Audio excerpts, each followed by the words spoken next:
This is for Gary using pen tool. Select pen tool, then zoom, then select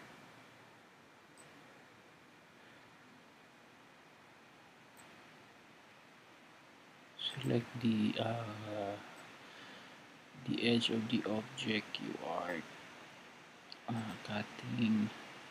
For example, this table.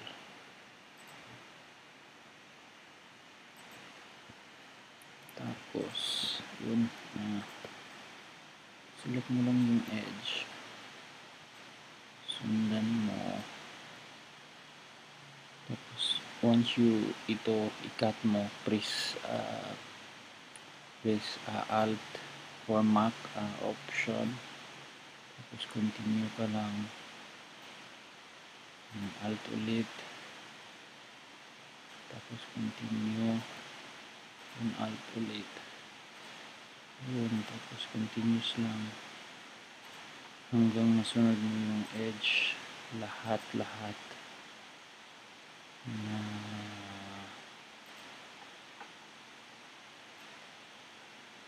ng object na gusto mo cut.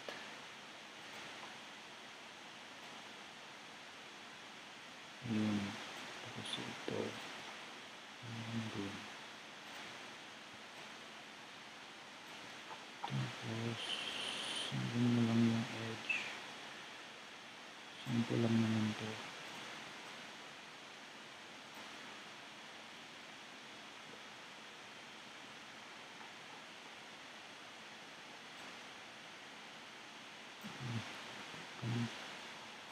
Control Z for undo.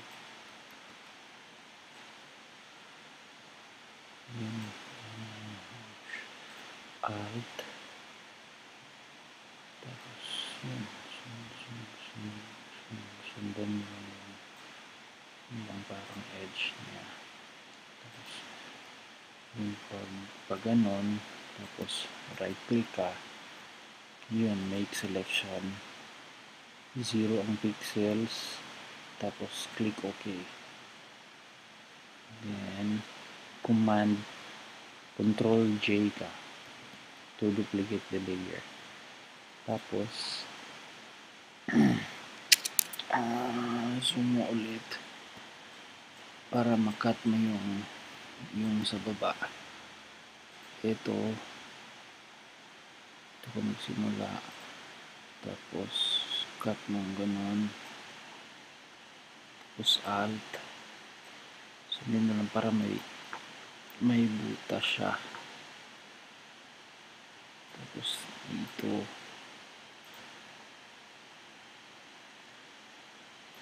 sundin mo lang siya para lang nagka-cut ka ng paper.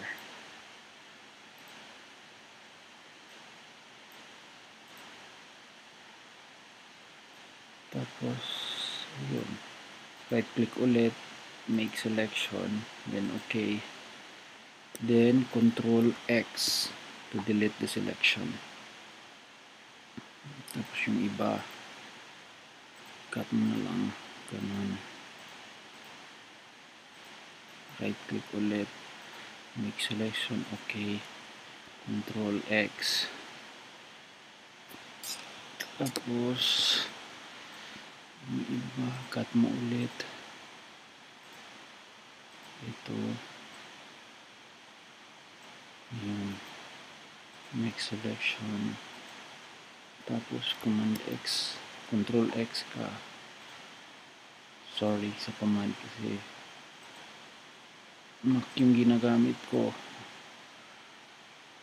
tapos yun, right click ulit, OK, control X, hanggang makuha mo yung yung gusto mong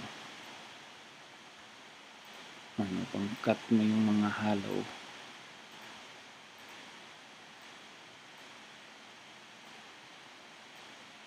Yun, make selection ulit, OK, command X, Yun, tapos ganun.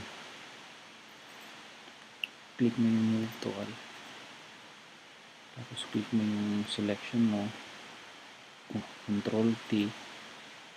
Vertical. Yun. Move mo pababa. Talagang makikita mo. Ano yung nila. Yung sa baba. Yun. Tapos sa akin yung paraan ko is lagyan ko ng ito adjustment layers, tapos gamit ako ng gradient tool para ma-less yung yung ganun.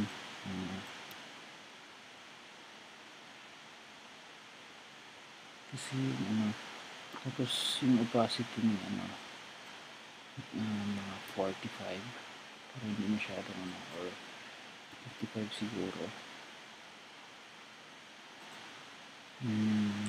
Yun, kuha na, ganun lang. Tapos save mo. Yun, tapos